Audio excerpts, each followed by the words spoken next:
तुम्हें बताना पड़ेगा, तुम्हें कहना पड़ेगा।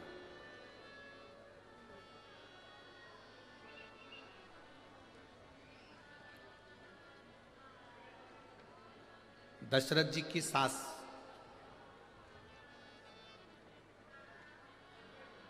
किनकी सास?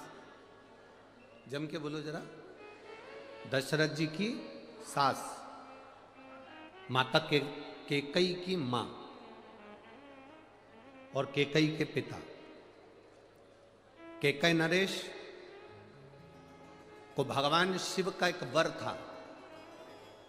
केकई के पिताजी को शंकर जी का दिया हुआ एक वर था कि तुम पशु पक्षी जानवर की आवाज सुन सकते हो, समझ सकते हो और जान सकते हो।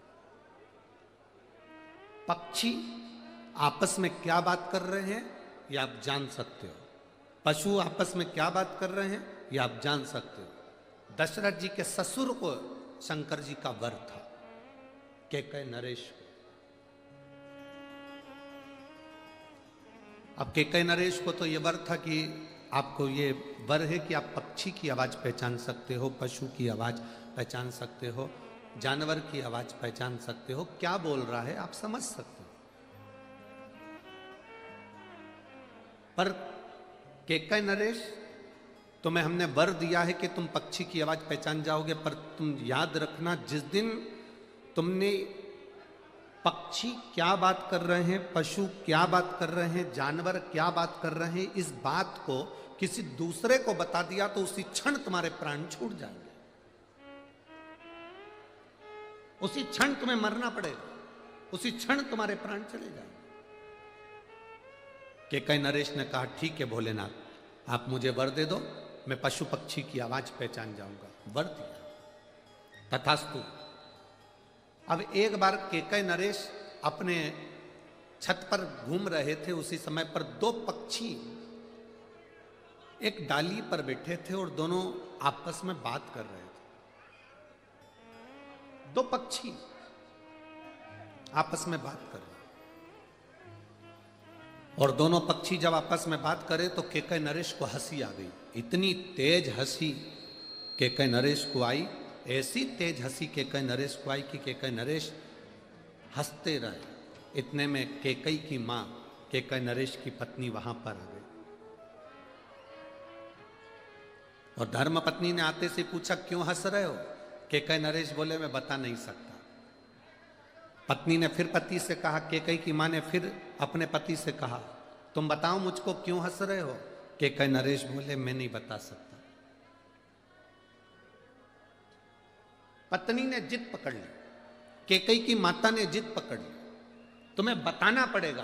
केकई नरेश मना कर कर कर थक गए, पर केकई की मां नहीं मानी।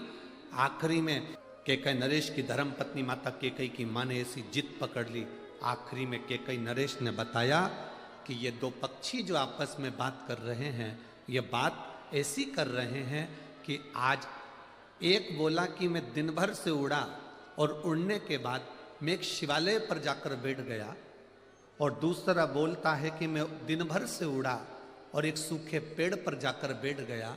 दोनों की बात विवाद हो रहे थे, उस बात विवाद को मैं सुनकर हंस दिया। इतना कहते से केकई के पिता के प्राण छूट गए।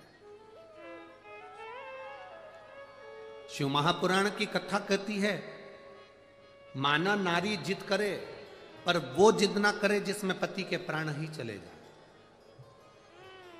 सोने के हाथ के कड़े लेना है मना नहीं है, पर ध्यान रखना इस बात का है, जैसे कल माननीय सांसद महोदय श्रीमती नवनीत जी राणा जी ने एक बात कही थी, आपके स्मरण में होगी। उन्होंने क्या कहा था? पति महल में भी रह रहा है तो स्त्री उसके साथ में उसकी पत्नी है, पति झोपड़े में भी रह रहा है तो उसकी धर्म पत्नी उसके साथ में है, पति एसी में रह रहा है तो धर्म पत्नी उसका साथ है, और पति अगर पंखे में भी रह रहा है, फैन में भी रह रहा है तो धर्म पत्नी उसके साथ है। अर्थात कल उन्होंने जो कहा, एक एक नारी के हृदय में यह बात पहुंचना चाहिए।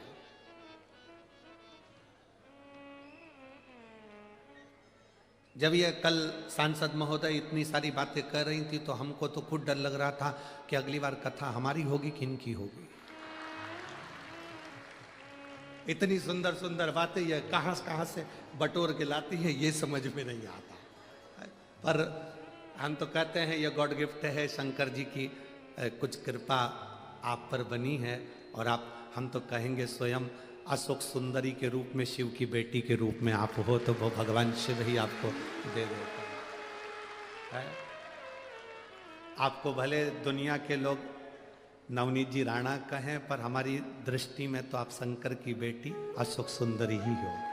ये शिव की कृपा है। अच्छे संवाद, अच्छी बात, अच्छे शब्द स्वयं शिव देता है। आप जो शब्द कह रहे हो वो शंकर देता है, शंकर के सिवा कोई नहीं दे सकता। एक संत भी अगर कोई अपनी वाणी से कुछ कह रहा है तो वो शिव ही उससे कहलवा रहा है। उन्होंने कल कहा कि स्त्री गरीबी में भी और अमीरी में भी अपने पति का साथ कभी नहीं छोड़ती, कभी एक क्षण के लिए भी नहीं छोड़ती। वो एक स्त्री होती है, एक नारी होती है।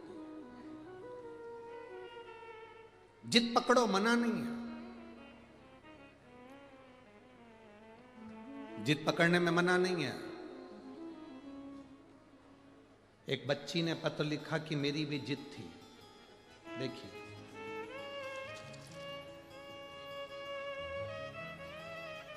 मेरा नाम पलक जोशी है, मैं बलगांव की रहने वाली हूं, मैं 11 साल की हूं। कहीं बैठी हो तो हाथ हिला सकती है। पलक जोशी, मैं 11 साल की हूं। आप मेरा पत्र जरूर पढ़ना, कसम है शंकर जी।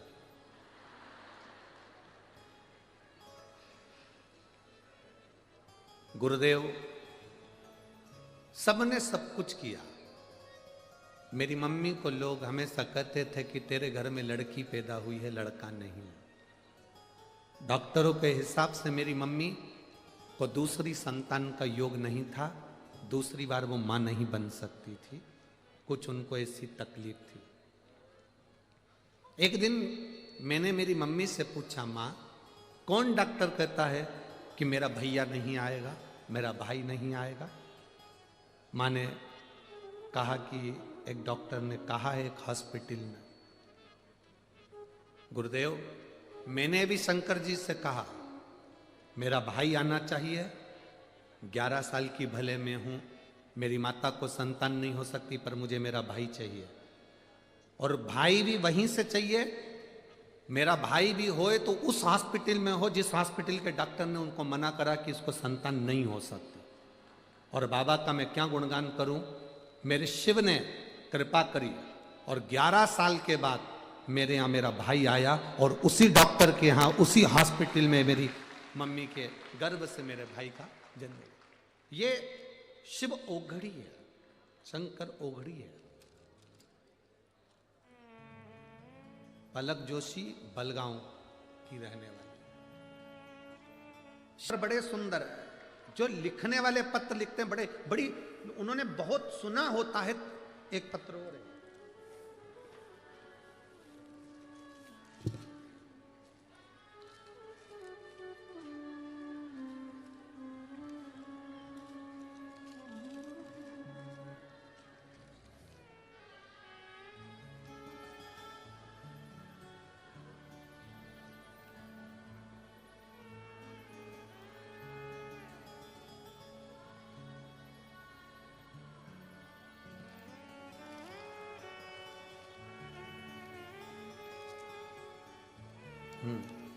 सो मनीषा येडेकर, मुकाम पोस्ट गोपाल नगर, अमरावती।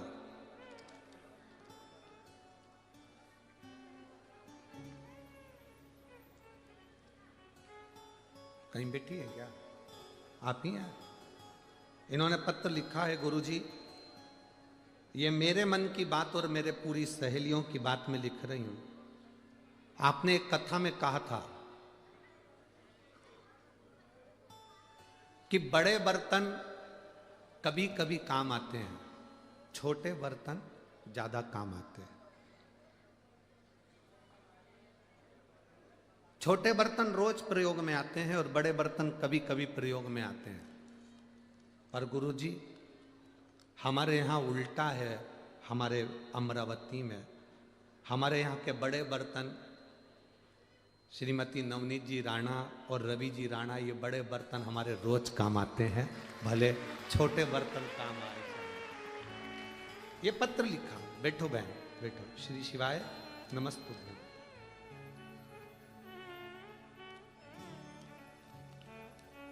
ऐसा नहीं कि जिंदगी में आप जो सोच रहे हैं उसकी एक मूलता, भगवान शिव पर अगर आपका भरोसा है, भगवान शिव पर अगर आपका विश्वास है, भगवान शंकर पर यदि आपकी दृढ़ता है, तो बीमारी कैसी भी हो, मेरा शिव उस बीमारी को काटने की सामर्थ्यता रखता है, क्योंकि वो कालों का भी काल महा काल है। कैसी भी। एक बच्चे का पत्र है, देखिए। उस बच्चे के शरीर में पूरी चमड़ी लाल और सफेद पड़ गई और पूरा बच्चा पूर्ण तरह से चर्म रोग से ग्रसित हो गया। उस बच्चे का फोटो आप टीवी चैनल के माध्यम से आस्था पर आप देख सकते हैं, एलईडीओं पर देख सकते हैं। उसकी पूरी चमड़ी खराब हो गई, पूरी चमड़ी, बड़े बड़े सफेद चट्टे हो गए, पूरा शरीर उसका चर्म रोग से ग्रसित हो गया। डॉक्टर के हिसाब से ये वो बीमारी हो गई कि वो चलती रहे, दवाई खाते रहो ठीक होते रहो। मेरा नाम सुषमा बसंत खंडेलवाल है। मेरा मोबाइल नंबर ये है। मैं सेंदू जरना घा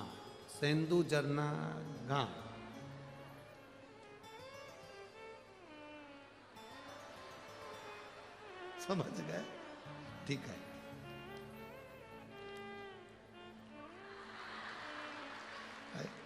तुम लोग इतनी जल्दी समझ जाते हो तो मेरे को नजर उतारना पड़ रही तुम्हारी को। ये मेरा मोबाइल नंबर है। मैं सेंदू झरना घाट, ठीक है, से हूँ। गुरुजी, मैं बाबा का वर्णन करना चाहती हूँ। मेरे बच्चे के शरीर का पूरा शरीर बेकार हो चुका था, पूरा शरीर सफेद सफेद से पूरे शरीर पर बच्चे के आ गए। कभी लाल चमड़ी हो जा रही, कभी सफेद। परेशान हो गए। डॉक्टर के हिसाब से ये बीमारी लंबी चलती है और उम्मीद नहीं रहती कि ये बीमारी ठीक हो, चर्म रोग। पर सीहोर गए, रुद्राक्ष लाए, तांबे के कलश में गलाया, शिव जी को चढ़ाकर उसके शरीर पर पोंछा, 2 बूंद उसके मुख में दिया।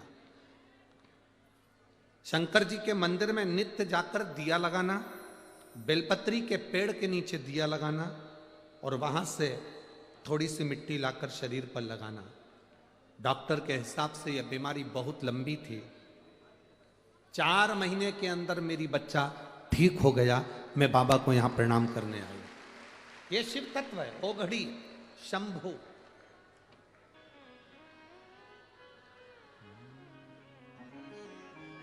तूने ऐसा डमरू बजाया, तूने ऐसा डमरू बजाया, तूने ऐसा डमरू बजाया, तूने ऐसा डमरू बजाया, मेरा मन हर लिया ओ भोलेनाथ, मेरा मन हर लिया ओ भोलेनाथ, दिल तुझको दिया ओ भोलेनाथ, दिल तुझको दिया ओ भोलेनाथ, मेरे ओ भोलेनाथ, ओ भोलेनाथ, मेरे ओ भोलेनाथ,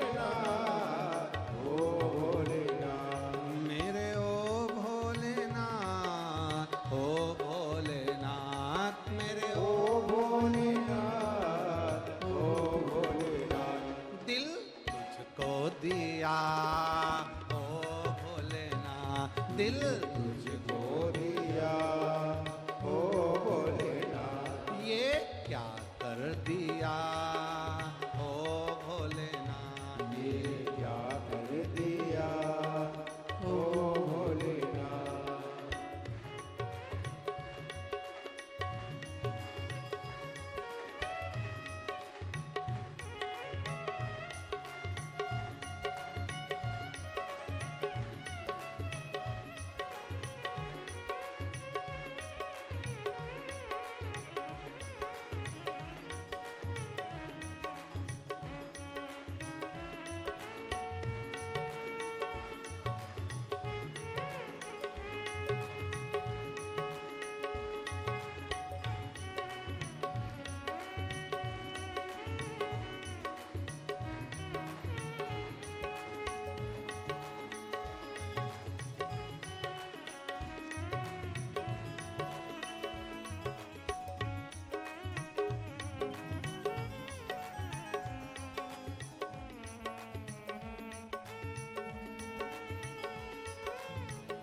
तेरे चरणों में ध्यान लगाया, तेरे चरणों में ध्यान लगाया, तेरे चरणों में ध्यान लगाया, तेरे चरणों में ध्यान लगाया, तेरे चरणों में ध्यान लगाया, तेरे चरणों में ध्यान लगाया, तेरे चरणों में ध्यान लगाया, तेरे चरणों में ध्यान लगाया।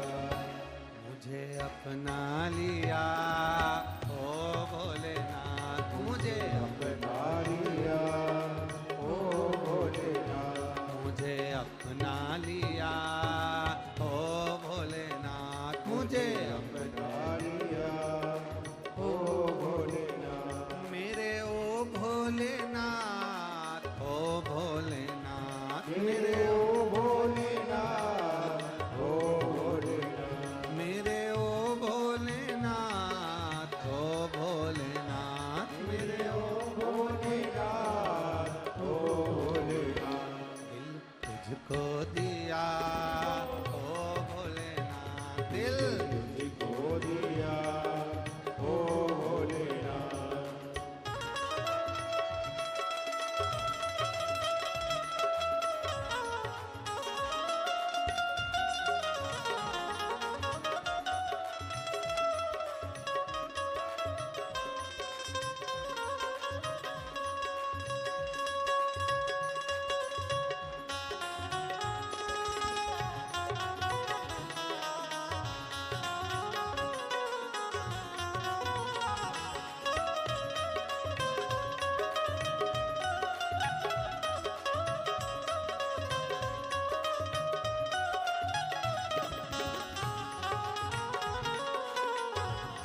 राधे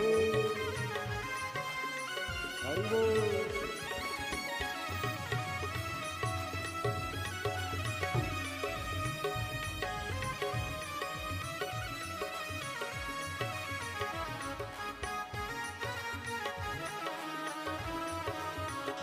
जय हो राम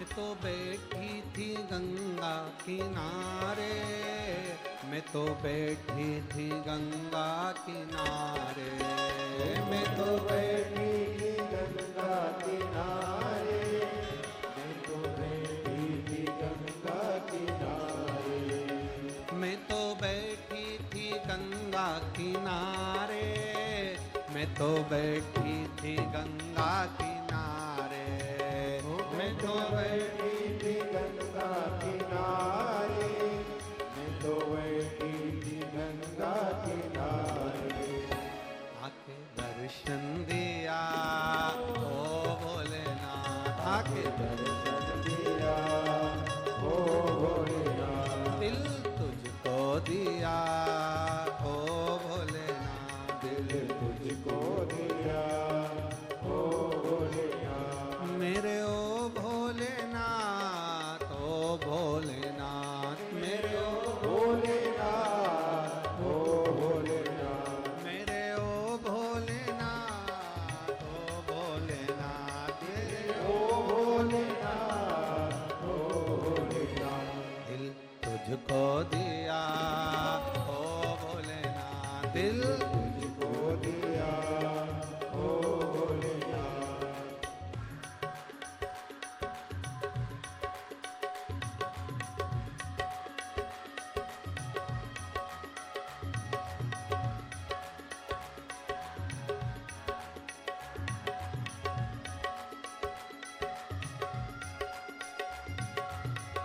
जय हो राधे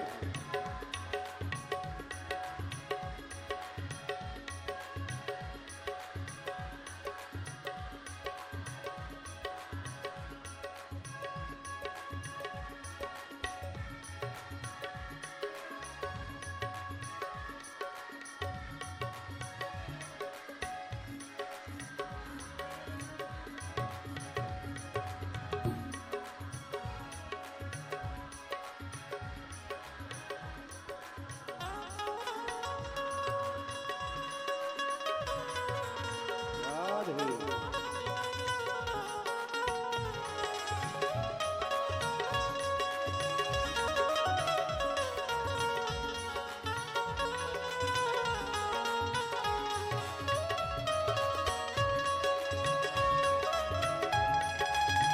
हरि बोल राधे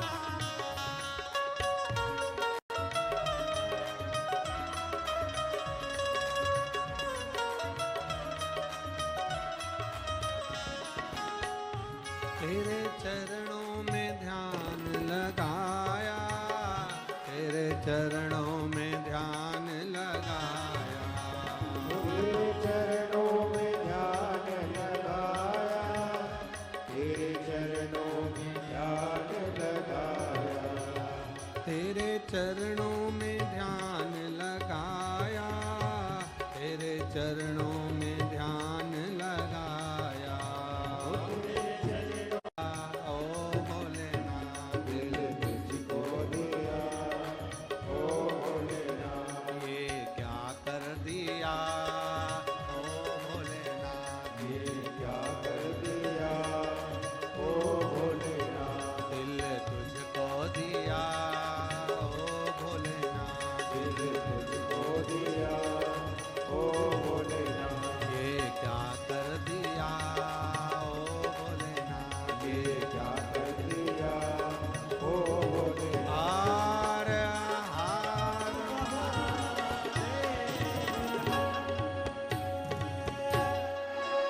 अपने स्थान। एक पत्र अभी हमने पढ़ा, उसमें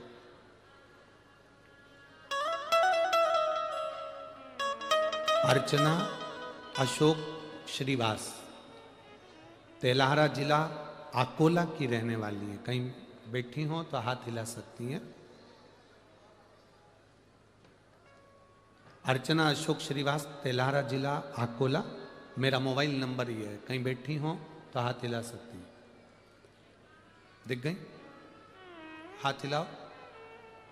बच्चा लाई है क्या? देखिए लाई है, लिया आओ। लाई है बच्चा? लाई है तो लिया। एक लाइन इन्होंने बहुत अच्छी लिखी है, कब से खड़ी हूं झोली पसार भोले बाबा सुन ले पुकार। शिव जी की महिमा का मैं क्या गुणगान करूं गुरुदेव, आप लोग पत्र साथ में पढ़ सकते हैं। मेरी शादी को 15 साल हो गए थे, संतान नहीं थी। ऐसा कोई डॉक्टर नहीं जिसको हमने नहीं दिखाया, मुंबई तक इलाज करवाया, पर संतान का सुख नहीं हुआ। पहली बार आपकी कथा 2022 में मई के महीने में श्रवण करी। हम बाबा का क्या गुणगान करें गुरुदेव। 2022 में जब कथा सुनना प्रारंभ करी तो पहली बार सफेद आंकड़े की जड़ का प्रयोग करा। 15 साल से औलाद नहीं थी, सफेद आंकड़े की जड़ का प्रयोग करा। प्रयोग करने के बाद गुरुदेव मेरे पेट में मुझे तकलीफ हुई। हमें लगा कि गर्भ ठहर गया। समय निकला, हम डॉक्टर को दिखाने के लिए गए। उस समय पर मेरे पशुपतिनाथ के व्रत भी चल रहे थे। डॉक्टर के हिसाब से आज तक मेरे गर्भ नहीं ठहरा था, पर डॉक्टर के हिसाब से जब मैंने जांच कराई गर्भ की तो मेरे गर्भ में, मेरे बच्चादानी के अंतर्गत गर्भाशय में एक गठान हो गई। गुरुदेव हमने तो सोचा था कि बच्चा होगा, पर गठान हो गई। गांठ होने के बाद डॉक्टर ने कहा ये गांठ बहुत बड़ी है, इसकी जांच के लिए भी जाएगी और इसका ऑपरेशन भी बहुत जरूरी है। जब गांठ का ऑपरेशन करने लगे तो मेरे पति से कागज पर सिग्नेचर करवा लिया कि इसका जो गर्भाशय है, बच्चादानी पूरी सड़ चुकी है, इस बच्चेदानी को ही निकालना पड़ेगा। गर्भाशय की बच्चेदानी को निकालना पड़ेगा। मेरे पति की आंख में आंसू आ गए कि बच्चादानी ही निकल जाएगी तो बच्चा कैसे होगा। परंतु डॉक्टर ने कहा कि इस स्त्री पर बन जाएगी, आपकी पत्नी पर बन जाएगी, बच्चादानी निकलवाओ। तब बच्चादानी को निकलवा दिया गया, गर्भाशय पूरा बाहर निकाल दिया गया। गुरुदेव अब तो बच्चे होने के चांस भी चलेगा। मैं बाबा के मंदिर में जाकर खूब रोई कि बाबा ये तूने क्या कर दिया। पर आप कहते हो कि भरोसा पूरा रखना। मैंने भरोसा पूरा रखा। 4 महीने बीते, 4 महीने बाद मैं फिर ठीक हुई और बाबा के मंदिर जाने लगी। मेरा गर्भाशय नहीं था, बच्चेदानी नहीं थी, पर शंकर तो शंकर है ना बाबा। मैंने फिर वापिस सफेद आंकड़े की जड़ बांधी, वापिस मैंने शिव जी की आराधना करी और बाबा की कृपा से बिना बच्चादानी के, बिना गर्भाशय के मेरा गर्भ ठहरा और बाबा की कृपा से मुझे संतान की प्राप्ति हुई। ये मेडिकल के अंतर्गत डॉक्टरों के हिसाब से ये नामुमकिन है, पर मेरे बाबा ने मुझे 27 सितंबर 2023 को पुत्र रत्न की प्राप्ति हुई है। मैं बाबा को यहाँ नमन करने के लिए, जो 15 साल बाद मुझे दिया। डॉक्टर के हिसाब से गुरुजी, जिसकी बच्चेदानी नहीं रहती, जिसका गर्भाशय नहीं रहता, उसे बच्चा नहीं ठहर सकता।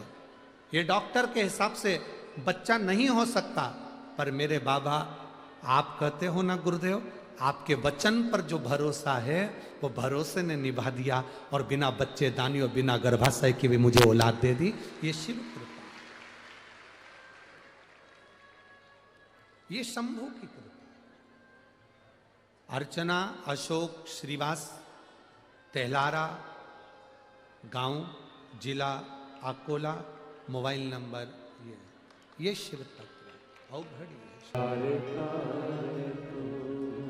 उस बहन ने पत्र में लिखा, डॉक्टर के हिसाब से जिसकी बच्चेदानी नहीं रहती है, जिसका गर्भाशय नहीं रहता, उसका गर्भ नहीं ठहर सकता।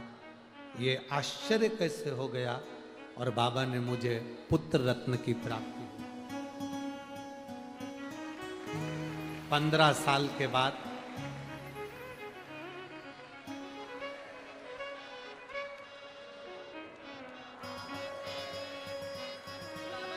मेरे बच्चे के लिए एक बार वो गाना गा दो ना, कब से खड़ी हूँ झोली पर। अरे से आपका आशीर्वाद। श्री शिवाय नमस्ते।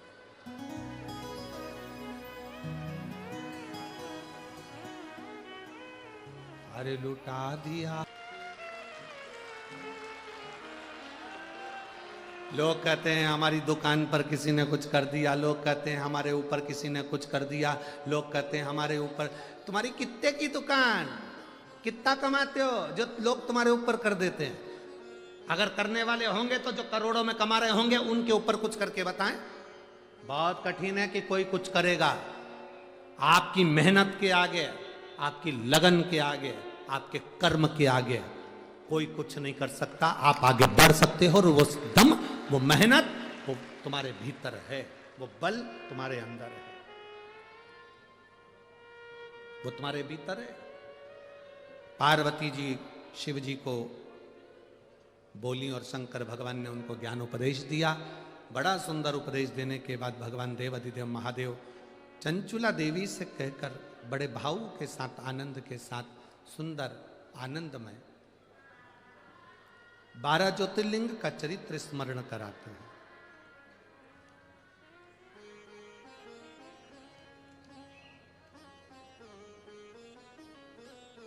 तब साधना, भक्ति, विश्वास, भरोसा, ये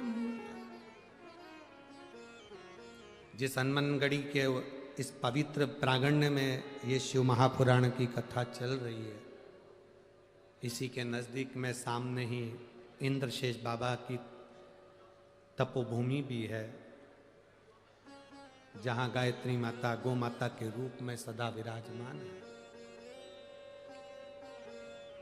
ऐसी तपोभूमि पर हम और आप शिव महापुराण की कथा का स्मरण कर रहे हैं।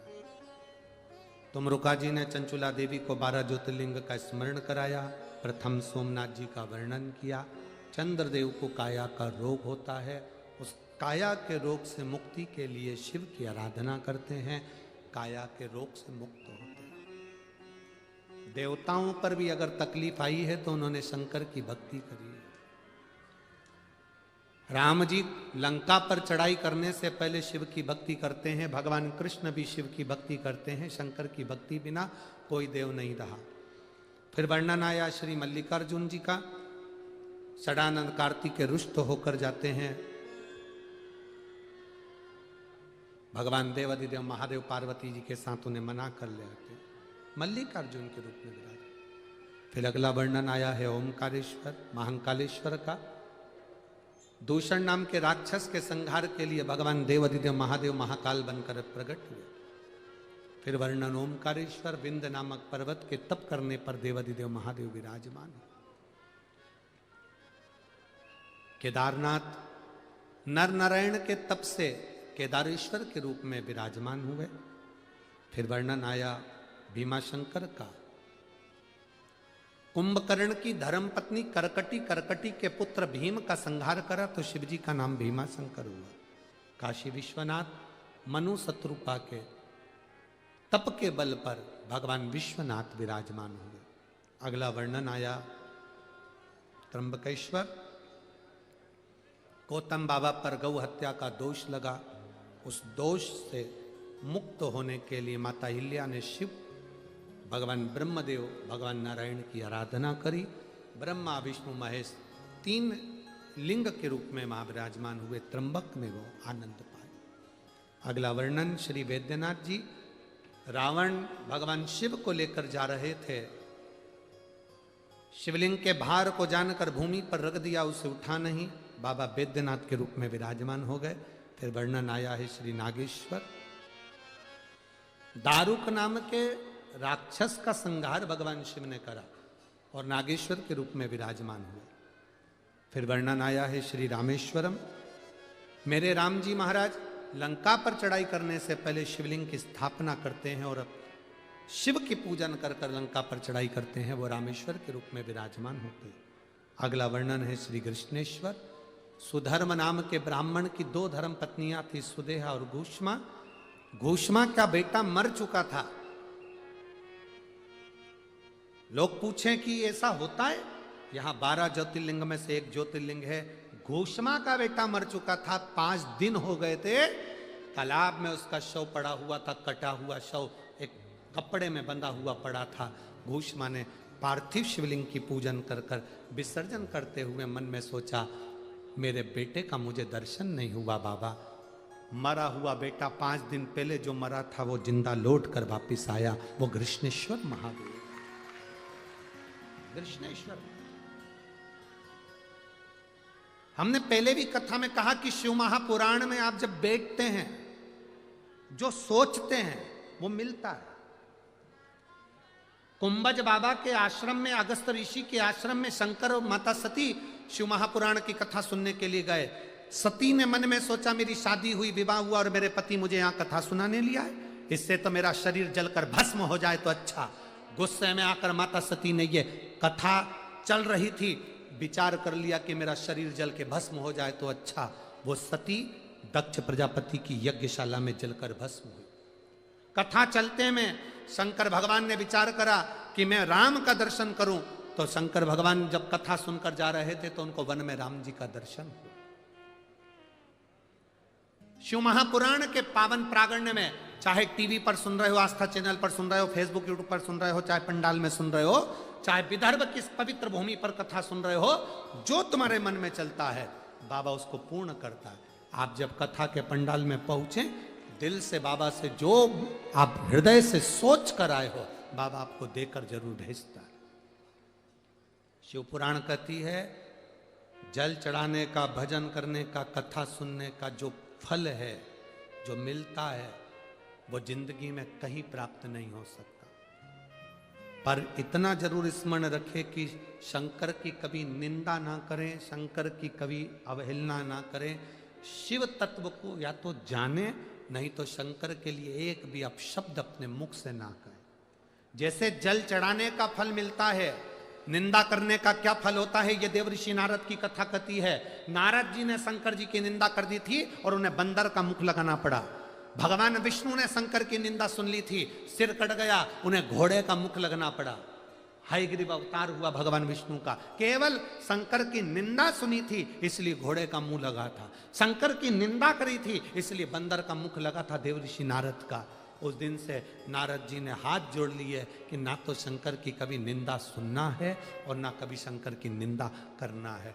कोई शंकर के भक्त की भी निंदा करे मत सुनो, कोई शंकर की निंदा करे मत सुनो। जिस कथा में, जिस व्यासपीठ पर कोई अगर शंकर की निंदा कर रहा हो, शिव भक्त की निंदा कर रहा हो, शंकर की निंदा कर रहा हो, वहां से उठकर चले जाओ। पर निंदा ना तो हमें करना है, ना निंदा हमें सुनना है। हम शंकर के, शंकर हमारा, बोल बम का नारा है और बाबा एक।